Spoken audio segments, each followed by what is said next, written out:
वो ये है कि अभी जो युवा हैं या पीछे जो युवा जिन संगठनों में या संस्थाओं में या किसी दल या पार्टी में रहते हैं, वो क्या सोच के घर से निकलते हैं और एक समय बाद वो किस परिणाम पे पहुंचते हैं और उनकी क्या हालत हैं और युवाओं के ऊपर किस तरीके से दबाव और तनाव रहता है, इस पे हम आज बात करेंगे। तो इसमें ये है कि जो भी युवा घर से निकलता है, वो क्या सोच के मतलब निकलता है और विभिन्न प्रकार की संगठन, दर्शन और विचारधाराओं में वो किस प्रकार से अपने आप को उलझा हुआ पाता है और जो उसका मुख्य उद्देश्य होता है, क्या वो उसको स्पष्ट होता है या जिन संस्थाओं में, संगठनों में और दलों में वो पहुंचता है, तो क्या वहाँ पर कोई मुख्य इस पे जो उद्देश्य उसका है, वो स्पष्ट होता है या सब कुछ ऐसे ही चलता रहता है? ये विषय रहेगा। उद्देश्य तो आदमी के अंदर जाने अनजाने यही रहता है कि जिन समस्याओं, दुखों, परेशानियों से वो जूझ रहा है तो उनसे निजात पाए। प्लस जो भी सुख सुविधाएं दुनिया में हैं जो उसको नहीं प्राप्त हो पा रही हैं, तो वो उसको या उस जैसे और बहुत सारे लोगों को प्राप्त हों। वो जानता हो या नहीं जानता हो, उद्देश्य तो उसके दिमाग में यही रहता है, कॉन्शियसली या अनकॉन्शियसली। और संगठन भी जब बुलाते हैं, मूल रूप से आह्वान करते हैं युवाओं का सहयोग करने आने के लिए, तो वो भी उसी तरह की बातें बताते हैं कि भाई समाज का उत्थान करना है, समाज के दुख दूर करने हैं, समाज को सुखी करना है। वही सब रहता है उद्देश्य तो जितने भी संगठनों का है जो वैसा है। जो आध्यात्मिक संगठन है वो थोड़ा मोक्ष वोक्ष की तरफ की बात करते हैं, और वहाँ भी कम से कम दुखों से मुक्ति की बात तो होती है, सुखों की बहुत ज़्यादा बात नहीं होती वहाँ पे, लेकिन दुखों से मुक्ति करनी है इस तरह की ऐसी आधी वाली बात तो होती ही। तो अब इसमें जो भी युवा जिन बातों से प्रभावित होते हैं, जैसे कई ऐसे युवा हैं जिनको ऐसा समझ में आता है कि कोई सुखी वुखी तो इस दुनिया में ऐसे कुछ खास हुआ नहीं जा सकता, तो वो दुख दूर करने हैं इस तरफ आकर्षित होता है, और वो आध्यात्मिक संगठनों की तरफ उसका रुझान होता है। तो वो इस तरह के संगठनों को खोजता है और उन संगठनों में वो जो है जाने का प्रयास करता है। एक दिक्कत उसको भी वहाँ पड़ती है क्योंकि अध्यात्म में भी बहुत सारे तरह के संगठन हैं जो बोलने को एक ही जैसा बोलते हैं कि मोक्ष ही जीवन का उद्देश्य है, पर इसके लिए वो खुद कभी एक मंच पर बैठकर और विचार चिंतना ये सब नहीं करते। तो उनमें भी बहुत सारे तरह के विचार रहते हैं जो युवाओं को भ्रमित करते रहते हैं। उनको ढंग से ये निर्णय नहीं हो पाता कि इनमें से मैं किस विचार की तरफ जाऊं या कौन सा विचार अच्छा है, एकदम सबसे सटीक है या बेस्ट है। इस प्रकार की अभी आज के समाज में तो कहीं कोई प्रोसेस दिखाई नहीं पड़ती है, कोई प्रक्रिया नहीं दिखाई पड़ती है। यही हाल जो सामाजिक संगठन हैं जो समाज के उत्थान के लिए और समाज के दुखों को दूर करने के लिए के नाम पे बनाए जाते हैं, वो भी बहुत सारे संगठन हैं और वो भी आपस में बैठ के कभी इस प्रक्रिया को नहीं चलाते कि जितने भी हमारे पास तरीके हैं समाज को सुखी करने के या उनको दुख मुक्त करने के, उनमें बेस्ट तरीका कौन सा है, ताकि उसी प्रक्रिया से सारे सामाजिक संगठन चलें एक होके। तो इस प्रक्रिया का वहाँ पर भी अभाव है। जो राजनीतिक संगठन है वहाँ पर भी इस बात का अभाव है, क्योंकि वहाँ भी बहुत सारी विचारधाराएं हैं और मूल उनका भी वही है कि दुख कम करने हैं, सुख बढ़ाने हैं। तो विभिन्न राजनीतिक संगठनों में भी कभी इस प्रकार की कोई प्रक्रिया उनके बीच नहीं चलती आपस में कि भाई हमारे पास जो विभिन्न प्रकार के तरीके हैं दुखों को दूर करने के या सुखों को बढ़ाने के, इनमें कौन सा बेस्ट है, और सारे राजनीतिक संगठन उसी बेस्ट तरीके को लेकर आगे चले, ऐसी उनके भी बीच में कोई प्रक्रिया नहीं है। तो इन तीनों ही प्रकार के संगठनों में लोग भ्रमित रूप से ही जाते हैं, वहाँ रहते हुए भी भ्रमित रहते हैं। ऐसा उनको बताया जाता है कि ये जो जिस विचार वाले संगठन में आप हो ये बेस्ट है, लेकिन कैसे बेस्ट है कि नहीं है, इसके लिए उन्होंने क्या प्रक्रिया अपनाई, कहीं चर्चाएं चली क्या, कहीं संगोष्ठी चली क्या विभिन्न धार्मिक या सामाजिक या राजनीतिक संगठनों के बीच, ऐसा वो कोई प्रोसेस नहीं करते। जैसे आप टीवी पे देखेंगे कि भाई सबसे बढ़िया गायक कौन है, इस बात के लिए प्रोसेस चलता है, प्रक्रिया चलती है कि पहले जो ज्यूरी हैं, माने जो जाने माने संगीतज्ञ हैं, गायक हैं, तो वो पहले हर एक क्षेत्र से कुछ प्रतिभागियों को चयनित करके लाते हैं, उनका सुन के समझ के कौन बेहतर है, ऐसे 20-30 लोगों को वो पूरे भारतवर्ष से जगह जगह से चयनित कर लेते हैं, और उसके बाद खुद भी और जनता को भी उसमें इन्वॉल्व करते हैं वोटिंग के आधार से कि भाई जो गायक जिनको ज़्यादा पसंद आए उसको ज़्यादा वोटिंग मिले। इस तरह से उन 20-30 लोगों में से बेस्ट गायक कौन सा है, इस बात को वो साल 2 साल की प्रक्रिया में निकाल लाते हैं। ऐसी प्रक्रिया किसी धार्मिक संगठन में, किसी राजनीतिक संगठन में, किसी सामाजिक संगठन में नहीं होती, ये नहीं करते। अपने आप को ही सब बेस्ट माने रहते हैं, और इसमें किसी जनता का भी कोई सहभागिता नहीं है ये सिद्ध करने में कि बेस्ट हैं कि नहीं हैं, और कोई ज्यूरी वाला सिस्टम भी नहीं रखते कि ज्यूरी वाले सिस्टम से भी ये बेस्ट हैं कि नहीं है, वहाँ से भी निकल, माने कोई भी प्रक्रिया चलती नहीं किसी भी तरह की। सब अपने आप को बेस्ट मान के ऐसे बैठे रहते हैं कि मेरी है मतलब बेस्ट है। दूसरा एक हिस्सा तो इससे पूरा जो युवा समाज है वो कभी इस स्पष्टता में नहीं पहुंचता कि सच में कौन सा बेस्ट है, सच में क्या चीज़ है। इसीलिए बहुत सारे विचार समानांतर रूप से एक दूसरे के साथ ही चलते रहते हैं समाज में, और आपस में कई बार तो इतने विरोधाभासी हो जाते हैं, जैसे राजनीतिक रूप में बीजेपी का संगठन और तृणमूल का संगठन, और वो आपस में एक दूसरे का मर्डर तक कर लेते हैं, कार्यकर्ता जान से तक मार देते हैं, इस हद तक चले जाते हैं।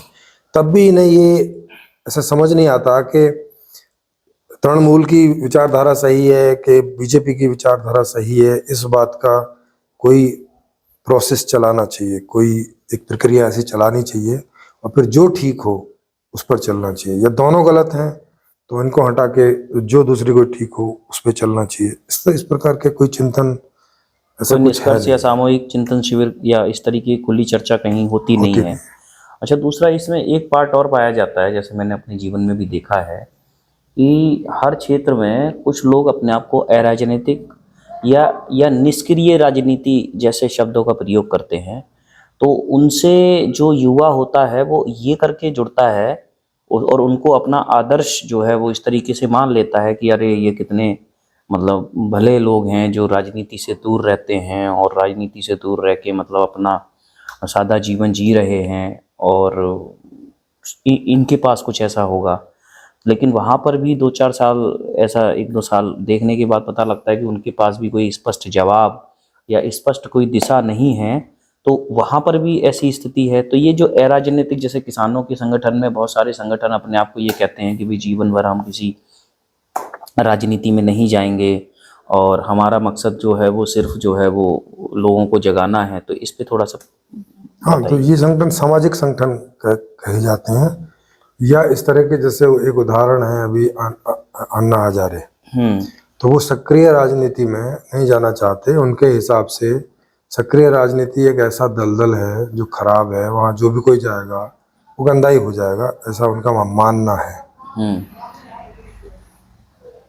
तो ये लोग दबाव वाली राजनीति की बात करते हैं कि हम बाहर रह के राजनीति पर सामाजिक संगठनों के माध्यम से दबाव डालें, हाँ, उनको दिशा निर्देशित रखें।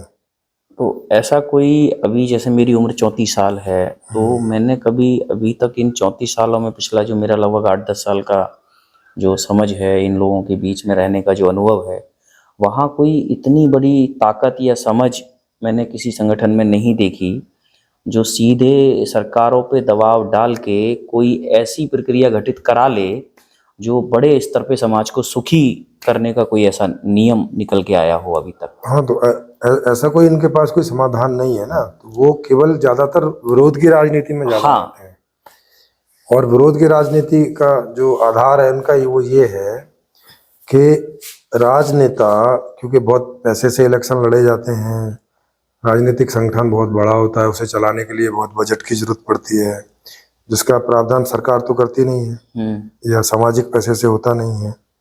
वो जो है उद्योगपति वगैरह वहीं से हाँ, उल्टे सीधे रास्ते या वहीं फिर से कहीं ना ज्यादा कहीं। बजट आता है। हाँ ठीक है।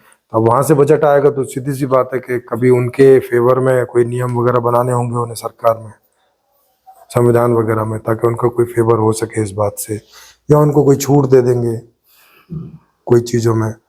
अब ऐसा ना करें, इस बात के लिए अन्ना हजारे या दूसरे जो सामाजिक संगठन है वो राजनीतिक माने सत्ता पर उस तरह का प्रेशर डालने का प्रयास करते हैं कि आप नीतियों को जनता के अनुसार बनाओ, ना कि कुछ उद्योगपतियों के अनुसार।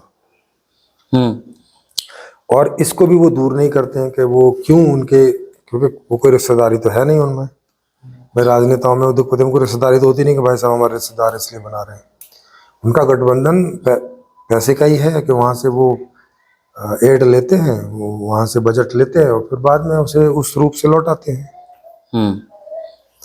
तो सामाजिक जो संगठन हैं अन्ना हजारे टाइप के और दूसरे टाइप के, वो सरकार पर इस बात के लिए जोर डालने का प्रयास करते हैं विभिन्न माध्यम से कि भाई आप जो है उन्हीं के पक्ष के नियम ना बनाओ, ऐसे कोई नियम ना बनाओ कि जो जनता के विपक्ष हो जाए और उनके पक्ष में चले जाए।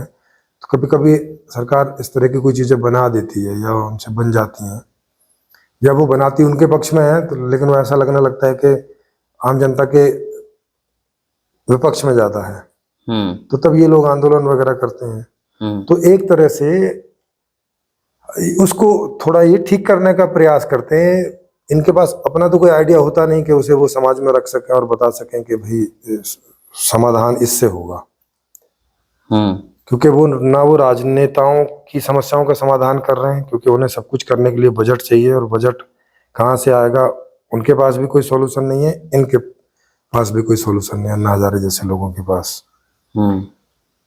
और उद्योगपतियों के पास तो है ही नहीं है। हाँ, उनके पास तो जो भी शेयरिंग हो सकती है वो दे देते हैं, जो दान के हिसाब से या कोई वैसा कोई रास्ता बने। हाँ, तो अब इनमें युवा भी इंटरेस्ट के आधार से, जिन्हें राजनीतिक तरीके से इंटरेस्ट होता है वो राजनीतिक संगठनों में जुड़ जाते हैं, जिन्हें सामाजिक तरीके से रुझान होता है, जिनका इंटरेस्ट होता है वो सामाजिक संगठनों में जुड़ जाते हैं, और जिन्हें धार्मिक का होता है वो धार्मिक संगठनों में जुड़ जाते हैं। दूसरा इनका अगर हम ये सांगठनिक स्ट्रक्चर देखते हैं, लगभग सभी संगठनों का एक आध कोई हो सकता है, मैं उससे ना मिला हूँ या ना अनुभव हुआ हो उस तरीके से, लेकिन इस बीच के जो ये लगभग 300-400 किलोमीटर का जो मुझे पूरा अनुभव है, तो इनके सांगठनिक स्ट्रक्चर में क्या रहता है कि कुछ लोग जो हैं वो बढ़िया फर्स्ट क्लास लेविश लाइफ जीते हैं, और बाकी जितने युवा हैं वो बेचारा कोई चने पे जी रहा है, कोई बेचारा एक जोड़ी भी कपड़ा उस पर ठीक से नहीं है, और कोई मतलब उस पर किराया नहीं है तो बेचारा वो पैदल ही गांव-गांव घूम रहा है, और कभी कभी तो बेचारा 2-2 दिन 3-3 दिन भूखा भी रह रहा है। और जब वो अपने संगठन में इस बात पे बात करता है तो जो उसके संचालक या बौद्धिक वर्ग होता है वो उसको इस तरीके का समझाने का प्रयास करता है कि यही जीवन का लक्ष्य है, और आप त्याग करेंगे तो भविष्य में आपका नाम होगा, और नाम होगा तो यही समाज आपको फिर सहयोग करेगा। तो उन युवाओं के साथ एक बड़ी पीड़ा गुजरती है, और ऐसे मुझे युवा बहुत सारे मिले भी हैं जिनको हम वन बाई वन करके इस चैनल पे लेके आएंगे। तो ये जो त्याग का जो कंसेप्ट है और जिसको बहुत बड़ी महानता जैसा बना दिया गया है, ये कब से चला आ रहा है, इसको थोड़ा पीछे का भी आप डालिएगा। ये लीड होता है दर्शनों से जी, और या बोले तो आध्यात्मिक संगठन इस बात को लीड करता है। जी, सामाजिक संगठन और राजनीतिक संगठन दोनों को आध्यात्मिक संगठन लीड करता है, मतलब सामाजिक संगठन विचार में और राजनीतिक संगठन। हाँ, दोनों जो विचार उठाते हैं वो अध्यात्म से उठाते हैं, यानी कि फिलॉसफी कोई ना कोई पीछे कोई ना कोई फिलॉसफी होती है, काम करती है, हाँ, चाहे वो दर्शन होता है, हिंदू धर्म की हो, चाहे मुस्लिम धर्म की हो, ईसाई हो, जैन हो, पारसी हो, या राजनीतिक, उनमें से निकले हुए राजनीतिक या सामाजिक लोग हो। हाँ, ओके। तो और ज्यादातर राजनीतिक संगठनों में भी आप देखेंगे तो उनमें सामाजिक संगठनों से ही लोग निकले हो जाते हैं। हाँ, जिनका इस तरह की रुचि रहती है। और सामाजिक संगठन में जितने भी लोग रहते हैं उनकी ऐसी मिक्स टाइप की रुचि रहती है, सामाजिक भी रहती है और आध्यात्मिक भी रहती है। हाँ ठीक है। तो ये जो त्याग का कॉन्सेप्ट है ये अध्यात्म से आया हुआ है, क्योंकि अभी तक के जितने धर्म हैं वो ऐसा बताते हैं कि जीवन का उद्देश्य है दुखों से मुक्ति, बस सुख की प्राप्ति, ऐसा करके नहीं है। मतलब ऐसा ये वो अपने आप में क्लियर नहीं कर पाए अभी तक की जो हमें हिस्ट्री में जो पीछे हम देखते हैं, तो सबसे लास्ट जो हमें बड़ा चेहरा दर्शन के रूप में मिलता है वो बुद्ध का मिलता है। हाँ तो उनका भी यही रहा है। हाँ, उनका भी यही रहा है कि सामान्यता चलो, किसी सुख के पीछे ना भागो और त्याग करने के लिए उद्यत रहो। मतलब वहाँ भी लबोलवा पूरा जो सेंटर बन जाता है वो त्याग में जीवन जीना ही है। जी हाँ, वही रह जाता है। जैसे वो अपने साधुओं को बोलते हैं कि एक समय खाना खाना है, जबकि भूख तो 2 टाइम लगती है, कभी कभी तो 3 टाइम भी लगती है, लेकिन वो कहते हैं कि एक समय खाना खाना है। 4 घंटे, 5 घंटे, 6 घंटे, 2 घंटे ऐसे बैठ के साधना करनी है, भले ही घुटनों में दर्द होता रहो, लेकिन वो आप उसको सहन करो। विपरीत परिस्थितियों को सहन करने के लिए कहा जाता है, ना कि उन्हें हल करना है, हल उसका करो। कोई समाधान ढूंढना। समझ रहे हैं? अच्छा। तो ये जितने भी जो आध्यात्मिक सारी पीछे हैं, वो चाहे नास्तिक अध्यात्म हो या आस्तिक अध्यात्म हो, वो सारा का सारा त्याग पर खड़ा हुआ। ये एक कॉमन उनके अंदर एक फीचर है त्याग का, कि वो जीवन में त्याग को इतना बड़ा करके रखते हैं, इतना महान रूप से रखते हैं कि जो त्याग वाली चीज में चलते हैं तो समाज भी ऐसा देखता है कि जो जितना बड़ा त्यागी उसे वो उतना ज्यादा वैल्यू देते हैं, उतनी ज्यादा सम्मान देते हैं। और इस वजह से कई जो सामाजिक लोग हैं वो इसकी तरफ आकर्षित होते हैं, इसी फेम की वजह से, और वो उसी चक्कर में उतना त्याग भी हाँ कभी कभी करने का प्रयास करते हैं, और उससे उन्हें फेम मिलता है तो वो उस तरह का एक सुख मिलता है। तो एक तरफ कष्ट भी है कि त्याग कर रहे हैं, जिसका उपभोग भी कर सकते हैं, जिसका सुख भी ले सकते हैं, उसका भी त्याग कर रहे हैं, जो उपलब्ध है भी, जो उनके पास व्यवस्था है भी थोड़ी है बहुत। भी। हाँ, और जो नहीं है वो तो परेशानी है ही है, उसका तो कुछ कर नहीं सकते वो तो। लेकिन उधर प्रयास भी नहीं होता, क्योंकि जब त्यागने की तरफ प्रयास है तो फिर उसमें कहाँ प्रयास होगा। और इन्हीं बातों का ये जो संगठन है तीनों प्रकार के, वो एक मिसयूज भी करते हैं हाँ युवाओं के साथ, क्योंकि वो इस प्रकार के लेक्चर स्पीच युवाओं को देके और उनको अपनी तरफ आकर्षित करते हैं, और उनको कोई फैसिलिटीज, जब भी वो सेवा में आते हैं तो कोई फैसिलिटीज उनको नहीं देते। और खुद जो मुखिया है उस संगठन का, या जो इनर कोर के लोग हैं गिने चुने, वो उन सुख सुविधाओं को उठाते हैं, वो नहीं त्याग व्याग के चक्कर में जाते। कोई एक आध संगठन छोड़ दें तो कोई एक आध संगठन के मुखिया भी त्याग व्याग का चक्कर दिखाते हैं। कई लोग दिखाते हैं लेकिन करते नहीं हैं। बाहर दिखाएंगे लेकिन अंदर खाने वो सब भोग करते रहते हैं। वो उनकी बॉडी को देख के आप समझ सकते हैं। क्योंकि जैसे अगर कोई सच में कोई त्याग जैसा कर रहा होगा तो उसका जो बॉडी है वो क्रश होगी और वो बहुत हल्की होगी, हड्डी दिखती होंगी, पसलियां दिखती होंगी, क्योंकि ये तो नैसर्गिक एक नियम है कि अगर आप शरीर में पौष्टिक भोजन नहीं डालोगे तो वो हड्डियों का ढांचा दिखेगा, सूखने लगेगा, मसल्स डेवलप नहीं होंगी, चर्बी नहीं कहीं दिखाई पड़ेगी, वो दिखता है। अगर शरीर में चर्बी वो सब दिखाई पड़े, इसका मतलब सीधी सी बात है कि या तो छुप के खा रहा है या कुछ न कुछ कर रहा है उस तरह से, चाहे वो बाहर दिखा रहा हो कि मैं नहीं खा रहा हूँ ऐसा करके।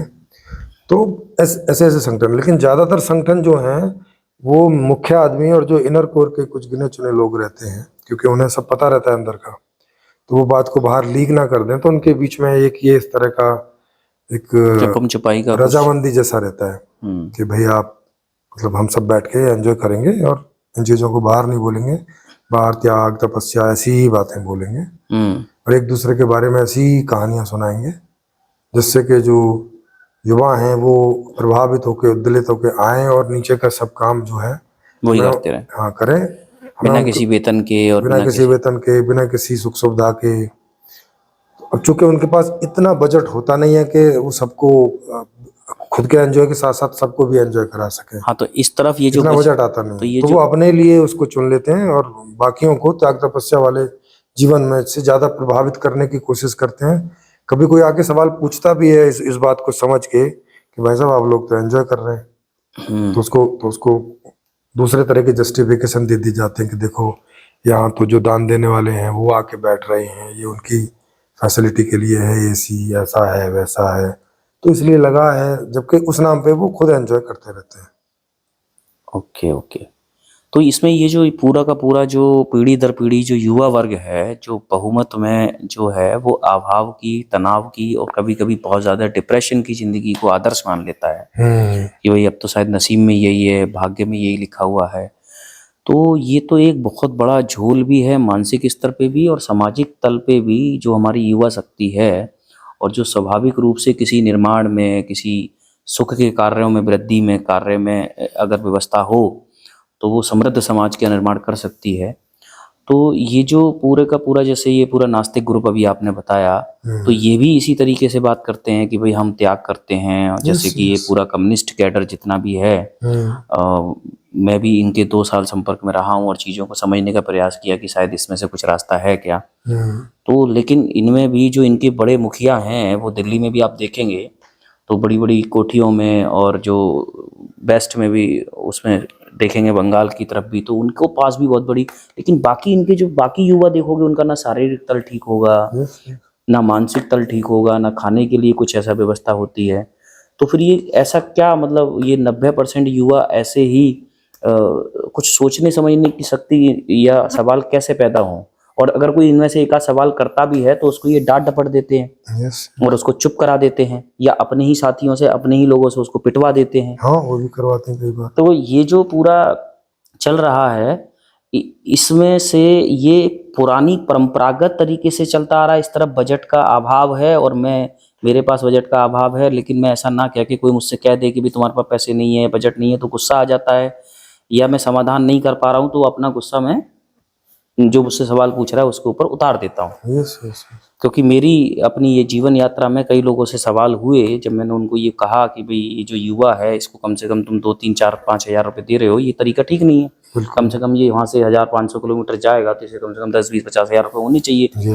तो वहाँ पर भी बहुत सारी मेरी संवाद जब होते थे तो कहते थे संजय जी तुम बहुत सवाल करते हो और ऐसा नहीं करना चाहिए, और जिसमें मेरी भी समस्या कभी कभी खड़ी हो जाती थी कि मैं अपनी में से कुछ मान लो उनको दे दिया, या अपनी मेरी कोई निजी पूंजी, कोई नौकरी या सब वो किया तो मैं उनको दे देता था, लेकिन इससे मैं फिर संकट में फंस जाता था। बिल्कुल। तो ये जो पूरे का पूरा अब हम समझ रहे हैं कि युवाओं के ऊपर एक मानसिक भी, वैचारिक भी कोई स्पष्टीकरण नहीं है। बिल्कुल। और वो स्पष्टीकरण आप जैसा बता रहे हैं कि पुराने दर्शन जो हैं वो त्याग को महान बताते आए अभी तक, इसलिए युवा भी सोचता होगा कि शायद बहुत गलत चीज़ है, खाना अच्छे से खाना गलत चीज़ है। बिल्कुल। तो ये दर्शन की गड़बड़ निकल के आ रही है। Yes yes. और इन संगठनों को जनता का साथ भी रहता है इस चीज़ में, तो वो युवा जनमानस में भी जाके ये नहीं बोल सकता कि मुझे फैसिलिटी नहीं मिलती, मुझे ये नहीं, क्योंकि जनता उनको खुद बोलेगी कि तुम तो त्याग के मार्ग पे गए थे, फैसिलिटी की बात क्यों करने लग गए। अच्छा, तो ये जनता का जो मानस है, क्योंकि जनता में भी इस तरह की ही बातें रखी गई हैं, वहाँ पे भी कोई ऐसा चर्चा का कोई खुला मंच नहीं दिया गया नहीं है कि सब देखा जाए कि भाई साहब अभी तक के जो सिद्धांत स्थापित हैं समाज में वो ठीक हैं कि गलत हैं कि क्या हैं, वहाँ पर भी कोई मंच नहीं है। जैसे अन्ना आंदोलन को हम देखते हैं तो बहुत सारे युवा जो अच्छी खासी अपनी नौकरी भी कर रहे थे या जीवन जी रहे थे, जिसमें से तो वो बहुत सारे लोग इस तरफ छोड़ के आए। और अन्ना एक तरफ दिखाते हैं कि भाई मान लो त्याग का जीवन है, लेकिन दूसरी तरफ उनके आने जाने की जो सुविधा रहती है वो एकदम फर्स्ट क्लास वाली रहती है। वो भी रहती है। और भी एक अजीब सी बात देखो जी, जैसे अन्ना जो है वो अनशन पे बैठे हैं, अन्ना बैठे, बाद में केजरीवाल बैठे, अनशन होते रहते हैं। हाँ। तो जो कोई अनशन पॉपुलर हो जाता है तो सरकार हर सुबह उनकी जांच के नाम पर ये सब जांच करवाती है कि भाई इन्होंने खाना खाया कि नहीं खाया। मतलब ये दिखाने की कोशिश करती है वो कि देखो ये झूठे लोग हैं, खाना खा के बैठ के और बता रहे हैं कि भूख हड़ताल कर रहे हैं। ये नहीं चर्चा चल रही है कि जिस मुद्दे पर वो लोग अनशन कर रहे हैं वो उसका कुछ हो, उसका निवारण हाँ, जो कारण है उसका निवारण हो। हाँ वो और कैसे हो? हाँ और अनशन पे बैठा हुआ आदमी भी ये दिखाने की ज्यादा कोशिश करता है, देखो मैं 10 दिन से भूखे बैठा हूँ, मतलब भूख पे बैठा मैं हूँ, तुम्हारे लिए काम कर रहा हूँ। हाँ मैंने खाना नहीं खाया है। जी। अरे भाई, सही और गलत का आपके भूख हड़ताल करने और नहीं करने से क्या लेना देना है? ये जो भूखे रहने का जो कंसेप्ट है, ये लगभग कितना पुराना आप देख पाते हैं? गांधी जी से ही ये ज्यादा पॉपुलर है, उसके पहले तो ऐसा और कुछ ये जो दिखाई नहीं लिटरेचर में मिलता है कि बुद्ध का ऐसा कुछ रहा था, ऐसा कुछ था पड़ता। नहीं भी, या नहीं, इसमें बुद्ध का कुछ तो कोई संशय है? अनशन मुझे दिखाई नहीं पड़ता। कि वो मैंने तो पढ़ा नहीं कहीं। ऐसा नहीं है? अनशन नहीं, वो तो साधना में एक समय नहीं, की वो बात भिक्षा है। के तौर पे भी बताते हैं कि वो जो मिल जाता था सिर्फ उसी को ले लेते थे और ऐसा कुछ दोबारा दूसरी डिमांड नहीं करते थे। वो तो साधुओं में बहुत पहले से प्रचलित है ये बात तो। अच्छा, ये शुरू से ही है मतलब उस तरीके से? हाँ, साधुओं का मार्ग को ऐसा ही कहा गया है कि कम से कम भोजन करना है, बस केवल शरीर जीवित रहे इस हिसाब के लिए भोजन करना तो है। इसका मतलब ये जो भारत का, या भारत तो चलो अभी बना है उस तरीके से, पहले तो राज्य व्यवस्था दूसरी तरीके की रहती थी। तो ये जो युवा जो समाज के लिए काम करेगा या समाज में चिंतन मनन की प्रक्रिया करेगा, इसको कष्ट में ही रहना है, ये किस मतलब उससे निकल के आया है? दर्शन से बताया तो। अच्छा, दर्शन से निकल के आया। हाँ, क्योंकि सारे सारे के सारे दर्शन, चाहे वो भारतीय दर्शन देख लो और पाश्चात्य दर्शन में भी अधिकतम दर्शन उसी त्याग को, उसी भावना को जो है वो आगे रखते, प्रथम रखते हैं, अच्छा। उसमें प्रेम जी जैसे बोलते हैं अभी, जो कि गलत है, विरोधाभास है ये जीवन से। क्योंकि जीवन का उद्देश्य सुखों की तरफ है। हम अपने अंदर भी देखेंगे तो स्वाभाविक आकर्षण होता है विषयों में। जैसे भोजन अच्छा हो तो हमें तृप्ति मिलती है, यस। नींद अच्छी आती है, हाँ। बिस्तर अगर ठीक हो तो उसमें हमें सुख सुख मिलता है। यस यस, थोड़ा कपड़े सा अच्छे हों, मौसम के अकॉर्डिंग हों, दूसरी फैसिलिटीज हों, अच्छे हॉस्पिटल हों, अच्छे शिक्षालय हों, अच्छे जिम हों, अच्छे उद्यान हों जहाँ पे बैठ के एंजॉय कर सकें, पिकनिक स्पॉट हों, अच्छे घर हों, सभी सुख सुविधाओं से संपन्न हों। तो ये जो है, ऐसा हम चाहते हैं सभी अंदर से। और ये इसके विपरीतता को जो है वो जीवन का आदर्श बना के प्रस्तुत करते आए हैं अब तक के दर्शन। तो ये एकदम से बहुत बड़ा विरोधाभास है जीवन के वास्तविक उद्देश्य में और इनके तथाकथित बताए गए उद्देश्य में। इसीलिए मेजॉरिटी ऑफ द पीपल जो हैं वो सुखों की ओर गति करते हैं। और इनमें से भी जो ये संगठन है, इनमें से भी अधिकतम लोग सुख की तरफ ही गति करते हैं, छुपते छुपाते। तो अभी जैसा हम ये देख रहे हैं कि जो ये राजनीतिक एक जो मॉडल हमें दिखाई देता है, प्लस जो हमें ये हर व्यक्ति के पास, हर परिवार में बजट का अभाव दिखाई देता है, तो ये संकुचित दर्शन से जीवन का उद्देश्य स्पष्टीकरण नहीं होने का परिणाम है। बिल्कुल बिल्कुल, ऐसा ही हम इसको देखें, यस यस, क्योंकि ऐसा ही है। अधिकतर युवाओं के पास पैसे का हमेशा अभाव रहता है, पिता से मांगते हैं तो उनके पास भी उतना अभाव रहता है, बिल्कुल, और अधिकतर आबादी जो है वो हमारी 10-5 हज़ार रुपये में ही सिमट के रह जा रही है। यस तो ये गलत दर्शन से निकला हुआ ये गलत अर्थशास्त्र जो है, जिस पे आप बहुत लंबे समय से अपनी बात रख भी रहे हैं, और जिस तरफ हमारा भी ध्यान बहुत, जब गहराई से चिंतन किया तो समझ में आया कि हाँ भाई ये स्पष्टीकरण है, और इस तरफ वो जो चूक हो गई है या जो भूल हो गई है या जो इस तरफ ध्यान नहीं गया है उसका परिणाम। तो अभी जो युवा ये देख रहे हैं और किसी न किसी संगठन में जुड़े हुए हैं, तो वहाँ पर इनके लिए जिस उद्देश्य से आए थे, क्योंकि काफ़ी सारे युवाओं से मेरी बातचीत हुई है और लगातार हो भी रही है, तो इसमें ये जो समाज है, क्योंकि समाज का बहुत बड़ा वर्ग भी इस वीडियो को देखेगा, क्या ये अपने लिए त्याग चाहता है या जो समाज के लिए काम करता है या जो उसके लिए ही सिर्फ त्याग चाहता है? विशेष रूप से उसी के लिए चाहता है, क्योंकि ये भी बहुत बड़ा विरोधाभास है कि जितने भी संगठन हैं वो सब बात तो करते हैं इस बात की कि भाई समाज का उत्थान हो, समाज की उन्नति हो। तो जिनके पास कंबल नहीं है उनको कंबल बांटने जाएंगे, जिनके पास खाना नहीं है उनको खाना देने जाएंगे। इसका मतलब क्या हो? इसका मतलब ये हुआ कि आप दूसरों को सुख पहुंचाने के लिए काम कर रहे हैं, है ना? बिल्कुल स्पष्ट है। हाँ, और वो स्पष्ट है। और दूसरी तरफ ये भी कह रहे हैं कि त्याग में जीवन होना चाहिए, त्याग महान है। तो अब ये इतना बड़ा विरोधाभास है कि आदमी ये तय नहीं कर पा रहा कि भाई साहब सुखी खाना देना महान बात है या खाना छोड़ना महान बात है। ये विरोधाभास लगभग मिल रहा है। कपड़े दान करना, बांटना महान है या कपड़े छोड़ना महान है। धन जो है वो दूसरों को दान देकर दूसरों को सुखी करना महान बात है या पैसे का त्याग करना महान बात है, कौन सी महान बात है? तो ये द्वंद्व खड़ा होता है और प्रैक्टिकल रूप से, और लगभग सभी युवाओं में ये द्वंद्व खड़ा होता है कि एक तरफ हम कह रहे हैं कि त्याग बड़ी बात है और उसको ही बड़ा मान के उस पथ पे चलने का प्रयास भी कर रहे हैं, और फिर ये कह रहे हैं कि जो है जीवों की सेवा करना जो है वो बड़ी बात है। और कदम कदम पे हम भी ऐसा महसूस करते हैं कि दिक्कत हो रही है। हाँ, कि हमें भी दिक्कत हो रही है, हमें भी सेवा की जरूरत है। तो अब क्या मतलब फिर आखिर जिंदगी क्या है? ऐसे घिसटते फिसटते चल रहे हैं, जिंदगी है क्या? कभी सुख कभी दुख। हाँ, कि ऐसे घिसटते फिसटते कि मतलब जब तक तुम दुखी ना हो जाओ तब तक सेवा की मांग ना करो, जब तक जो है दुख के भी एक लेवल तक ना चले जाओ। प्यास इतनी लगे कि जब मरने का बाद तो हाँ, पानी मिले। तो तब जो है आप पानी मांगो तो कहा जाएगा कि अब महान। ठीक है, अब बुरा नहीं है। हाँ, लेकिन शुरू में प्यास लगी नॉर्मल और आपने पानी मांग लिया तो अभी अपराध है। इस तरह का तो जो ये तो एक ये मतलब पूरा दर्शन है, ये बड़ा ही ये बहुत तो ही सुसाइड वाला और एक तरीके से बहुत ज्यादा ठंडी, एक तरीके से आदमी के दिमाग को बिल्कुल कुंद कर कुंद देने। करने मतलब न जीने दे न मरने दे। हाँ, ऐसी ऐसा एक ऐसी अपने पैर पे कुल्हाड़ी मारना, फिर वो Yes, दूसरी yes. बात होगी। Yes. कोई जैसे कोई कपड़ा बनाने वाला है, कोई घर बनाने वाला है, ये उसका भी अपमान हो गया ना। हाँ। कोई जो उसकी सेवा कर रहा है, जो उस प्रकार से उसकी मदद कर रहा है, उसी कोई उपदेश दे रहा भी तुम्हारा इलाज जो है हमारे पास नहीं है।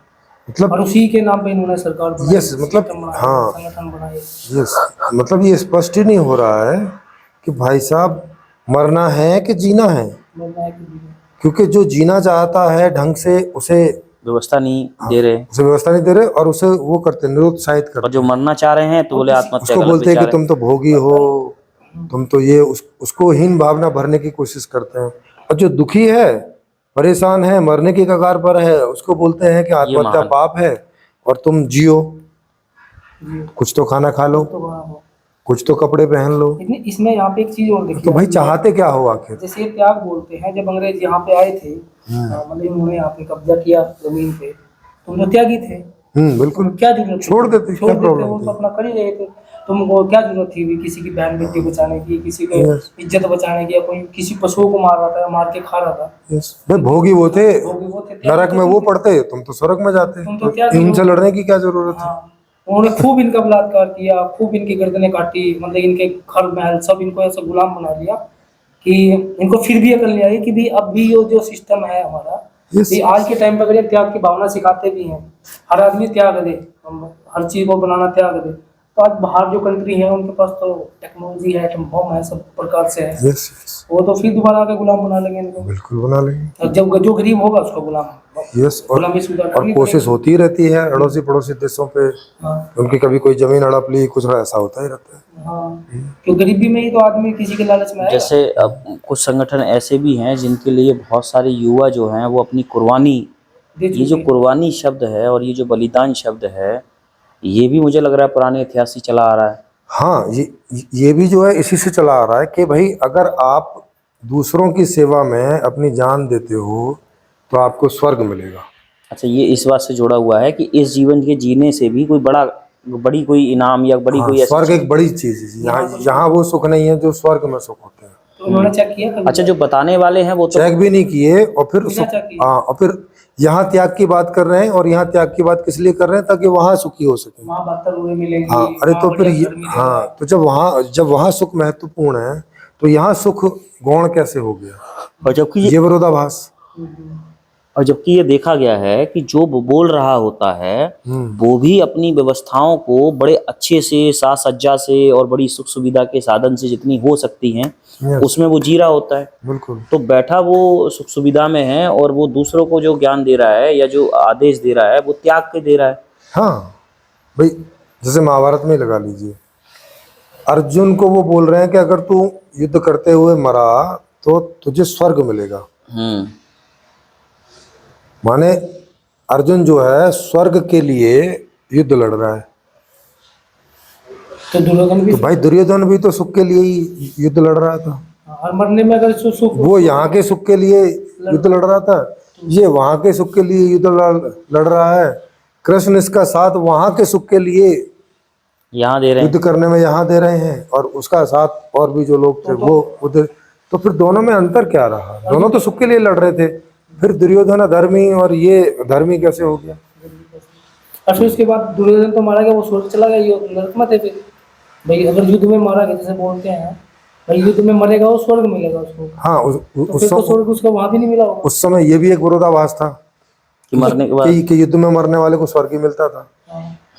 तो जीवित रह गया वो तो फिर यहाँ तो नरक में ही इससे है। ये समझ में आता है प्रेम जी हमें। तो भाई ये क्या घुसड़ पुसड़ है? मतलब कुछ भी क्लैरिटी है क्या? सब अस्पष्टता में भरा पड़ा। हाँ, मतलब इससे तो ये समझ में आ रहा है कि युवाओं को मरने के लिए तैयार किया जा रहा है, जीने के लिए तैयार नहीं किया जा रहा है। हाँ बिल्कुल। और जीने की व्यवस्था कोई हो, उसका एक सही मॉडल और सही प्रस्ताव जो है आए, और युवा अपनी इच्छा से उस तरफ गतिशील हो, अपनी सोच समझ चिंतन गहराई से दूसरों से चर्चा करके, ऐसा कोई प्लेटफॉर्म जो है उनको नहीं मिलता है। इस कारण से ये अनेकों अनेकों प्रकार के दर्शन और विचारधाराएं समाज में फ्लो कर रहे हैं, Yes, और कहीं ना कहीं कोई ना कोई इसमें से उलझ जा रहा है, स्पष्टीकरण नहीं हो पा रहा है। जैसे युवा ठीक करने की कोशिश भी करता है, क्योंकि जिनके पास अपनी क्षमता भी होती है और घर की थोड़ी सी आर्थिक स्थिति ठीक भी होती है, तो वो भी कहीं ना कहीं इस तरह की चीज़ों में उलझ के एक समय पे आके कहते हैं भाई दुनिया अब कुछ नहीं हो सकता इस दुनिया का, तो वो निराशा से इतने भर जाते हैं कि उनके अंदर का जो उत्साह और जो लगन होती है वो मतलब एक सैचुरेशन पॉइंट पे चले जाता है। ना फिर उसमें वो आतंकवादी के कोई रास्ता चुन लेते हैं, भाई ना ये सुन रहा है, ना ये धार्मिक वाले भी नहीं मेरी सुन रहे,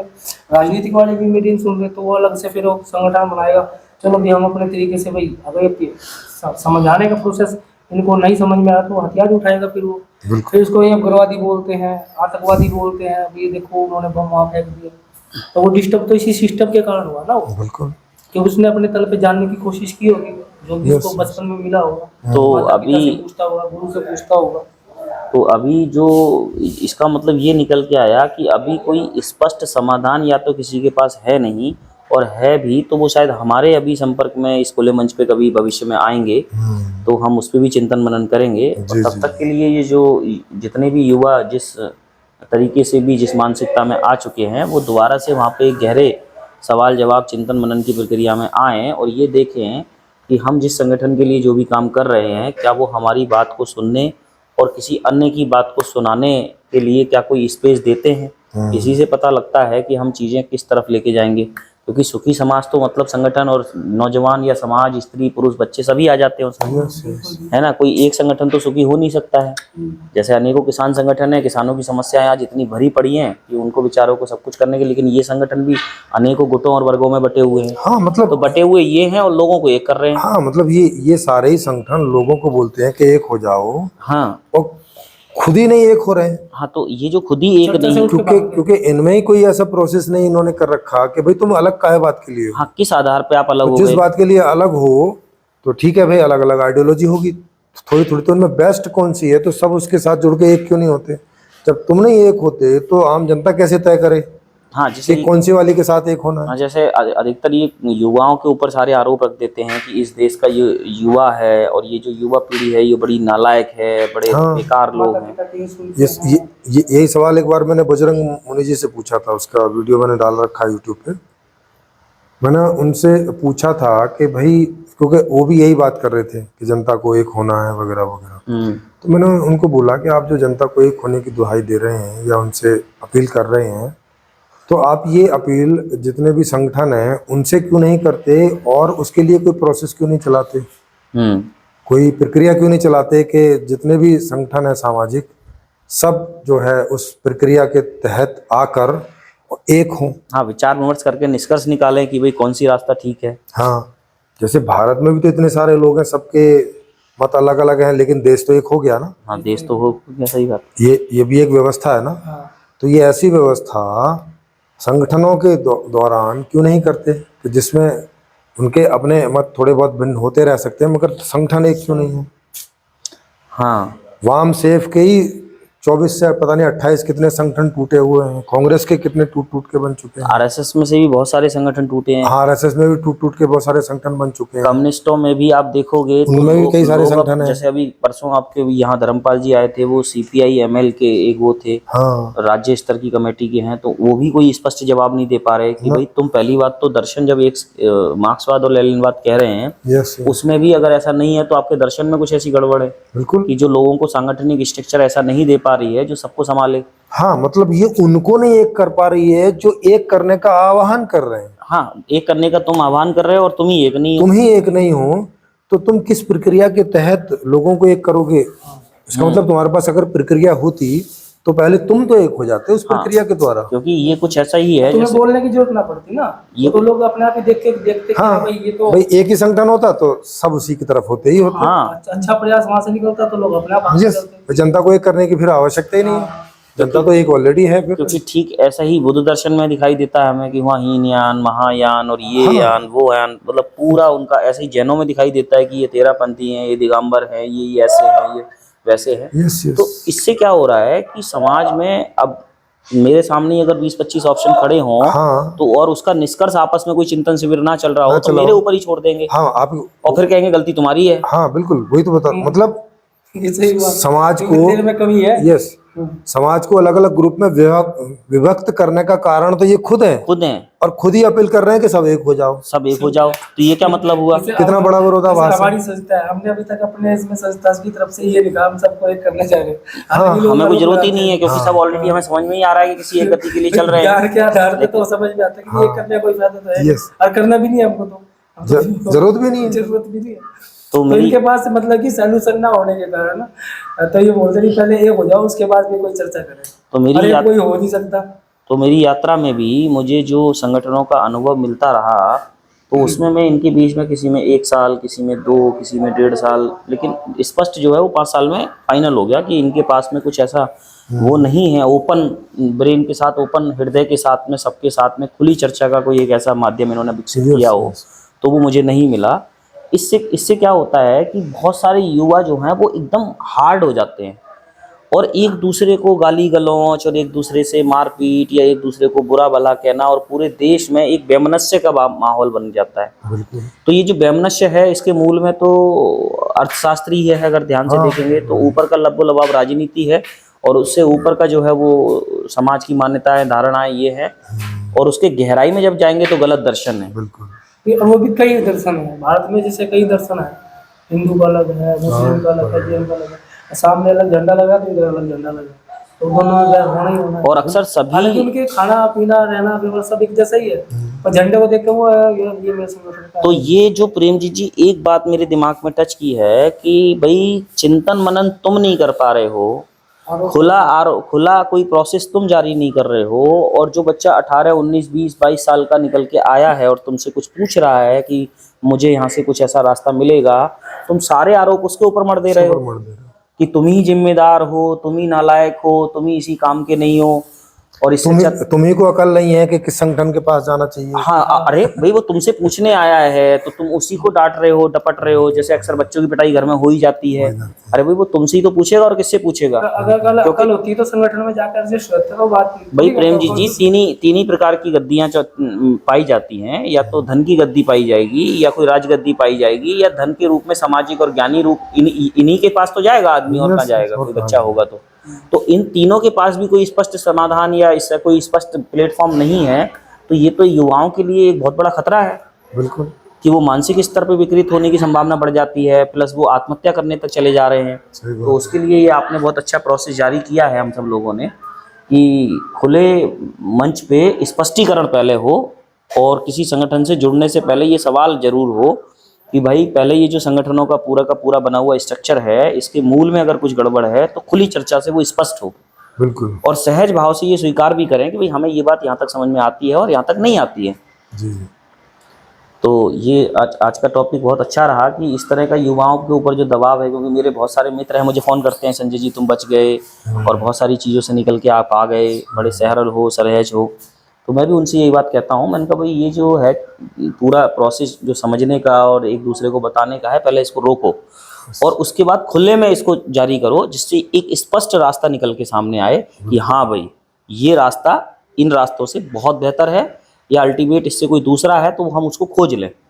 तो ये जो प्रक्रिया हमारे बीच में चल रही है, और इस मंच पे बहुत सारे युवा भविष्य में आएंगे भी, मेरे संपर्क के भी बहुत सारे हैं जो ये देखेंगे कि भाई हाँ इस तरीके का मंच विकसित होना चाहिए, और समाज भी ये समझेगा कि त्याग रास्ता नहीं है। बिल्कुल क्योंकि अगर त्याग रास्ता है तो फिर घर काय के लिए बना रहे हो, बच्चों के लिए ये क्यों कह रहे हो कि नौकरी करने जा, स्ट्रक्चर ही खत्म है। स्कूल भी क्यों बना रहे है हो? स्कूल काय के लिए बना रखे हैं, क्या करने के लिए स्कूल खोलने की क्या हैं फिर तुम ये खेती बाड़ी के लिए बच्चों को लठ लेके पीछे को मर जाते हो कि तू ये पीछे काट पड़ के रहा ला, तू वो काट के ला, तू ध्यान नहीं दे रहा है, तू ये नहीं कर रहा है। या शहर में जो माँ बाप रह रहे हैं वो बच्चों के ऊपर डंडा लेके क्यों भाग रहे हैं कि भाई तू पढ़ नहीं रहा है, तू लिख नहीं रहा है, तू ऐसा नहीं कर रहा है, तू ऐसी नहीं कर रही है। यस तो इस कारण से बहुत सारे बच्चे सुसाइड कर रहे हैं आज की डेट में। अच्छा, जब वो माँ बाप का ऐसा भाव तो होता नहीं है, लेकिन बच्चा उसको जोर से पकड़ लेता है, बिल्कुल वो सोचता है साला मेरा पैदा होना शायद कुछ अपराध हो गया है मैंने पैदा होकर गलती कर दी। है ना। तो ये दूसरा ऊपर से कह देते अब जैसी मर जाता है कोई, कहते हैं कर्मों के फल इसके ऐसे हैं। तो ये जो एक मतलब संकुचित और एक बहुत ज्यादा मतलब एक धुंधलापन से आदमी को जीने की चाहत उसकी मार देना, ये कुछ ऐसा करके चल रहा है, वैचारिक रूप से उसकी हत्या है। बिल्कुल अगर कोई स्पष्टीकरण उसमें से नहीं निकल रहा है तो युवाओं को इन सब चीजों से खुद से चेक करना चाहिए, और वो इसको चेक करके इस निष्कर्ष पे पहुंचे कि अपने से कि भाई मुझे क्या समझ में आता है और मैं क्या चेक कर पा रहा हूँ कि जीवन का उद्देश्य त्याग है या सही में एक समृद्ध समाज के साथ में सुखी जीवन जीना है। यस। बहुत अच्छा लगा। और हमारे यहाँ इस प्रकार का मंच है जहाँ ऐसा सहयोग आप चाहें आपको मिल सकता है कि अलग अलग जितनी भी विचारधारा हैं उनका एनालिसिस, उनके ऊपर खुली चर्चा, कोई भी आके करना चाहे खुली चर्चा एकदम, उससे आप समझ सकते हैं कि वो विचार आपको कहाँ लेके जाएंगे या कहाँ ले जा रहे हैं, जहाँ वो विचार चल रहे हैं। तो वहाँ प्रैक्टिकली तौर से देख सकते हैं कि वो वहीं पहुँचे हुए हैं जहाँ हम लोग एनालिसिस करके बता रहे हैं, और उनका समाज कोई सेटिस्फेक्शन की स्थिति में नहीं है, उनका संगठन भी सेटिस्फेक्शन की स्थिति में नहीं है। इसीलिए एक संगठन के बहुत बहुत सारे भाग हो जाते हैं, अदरवाइज तो क्यों अलग अलग होते इस तरह के। तो ये चीज़ है, और हमारे यहाँ ये सब खुला हुआ है, जैसे मंच खुला है वैसे ही एक संगठन भी खुलाई मंच है। तो यहाँ हर व्यक्ति अपने हिसाब से उसे क्या सहयोग करना है ये वो तय कर सकता है। यहाँ किसी की परमिशन या किसी का आदेश ऐसे लेने की यहाँ ज़रूरत नहीं है। यहाँ उसका पूरा खुला क्षेत्र है, उसे जो अपना लगता है कि मैं यहाँ क्या सहयोग कर सकता हूँ, वो ये यहाँ जितने भी लोग होंगे उसका उसी में हेल्प करेंगे या उसकी हेल्प लेंगे। इसी में ये क्रम जो है जुड़ता है कि भाई ये जो हम संपूर्ण समाधान नई व्यवस्था दे रहे हैं, इसमें इस तरीके का ये जो बार बार जो आंदोलन, धरने, कुर्बानी, मारपीट, हिंसा ये नहीं रहेगी। और दूसरा, युवाओं के लिए हमें एक 25 से 50 के लिए जो बिल्कुल फिक्स व्यवस्था रहेगी कि जो अपने इच्छा से जो करना चाहे उसको वो मिले, क्योंकि परिणाम भी हमें पता होगा कि कोई भी काम हम कर रहे हैं तो अल्टीमेट परिणाम हमें क्या लाना है और क्या कैसे आएगा उसके लिए खुली चर्चा है। तो ये भी एक अच्छा प्रस्ताव समझ में आ रहा है। तो ये जो नई व्यवस्था है इसका उद्देश्य ही ये है कि आप जैसे जीना चाहते हैं वैसे जी पा रहे हैं कि नहीं। अगर आप वैसे जी पा रहे हैं तो मतलब आपका एम पूरा हो रहा है, नहीं जी पा रहे हैं तो जरूर कहीं ना कोई गड़बड़ी है व्यवस्था के अंदर, व्यवस्था के अंदर, और उसको आप उस प्लेटफॉर्म पे रखेंगे तो उसकी पूरी वहाँ प्रक्रिया चलेगी कि किस कारण से हुआ, क्या हुआ, ताकि उसे दूर किया जा सके और आगे वो कभी खड़ी ना हो दोबारा आके ऐसी समस्या। इस प्रकार के पूरे प्रोसेस से भरी हुई ये नई संपूर्ण समाधान व्यवस्था है। बहुत सही, बहुत सही। तो ये ठीक बात है। इसकी पुस्तक को आप डाउनलोड कर सकते हैं, इस वीडियो के डिस्क्रिप्शन बॉक्स में इसके लिंक दिए हुए हैं, फ्री में PDF आप पढ़ सकते हैं। ऑडियो बुक है वो यूट्यूब पर ही फ्री में आप उसको सुन सकते हैं, और फ्लिपकार्ट और अमेजोन से आप इसकी हार्ड बुक जो है वो आप बाई कर सकते हैं। मिनिमम प्राइस है, जो कागज़ का उनका प्राइस कुरियर वगैरह का लगता है वही, हम कोई उनसे कुछ लेते नहीं पैसे, तो हमारी तरफ से फ्री ही है। और इसमें कोई भी हम लोगों से जुड़ सकते हैं, टेलीग्राम ग्रुप का लिंक इसमें नीचे है, उससे आप जुड़ के हम लोगों के साथ में सहयोगात्मक दृष्टि से, कोई भी दृष्टि से यहाँ पे आप जुड़ सकते हैं। और यहाँ हर प्रकार से खुला है सब कुछ, जैसे किसी का भी अधिकार है वैसे यहाँ सबके अधिकार सेम है। जी, बहुत अच्छा। तो आगे हम जो युवाओं के बीच में ये जो सब बात जाएगी, और जैसे अभी आपने इस क्षेत्र में बुजुर्ग से लेके युवाओं से खुली चिंतन मनन किया, और आगे भी हम लोग करते रहेंगे। और युवा अपने तल से चीज़ों को सोचेंगे और उनको इतना स्पेस देना चाहिए जिससे उनके ऊपर जो खतरा और जो तनाव और दबाव बना हुआ है व्यवस्था की तरफ से भी और वैचारिक विध्वंस के कारण भी, तो ये दोनों एक सही दिशा प्रदान करेंगे, ऐसी उम्मीद के साथ सभी को धन्यवाद। जी जी।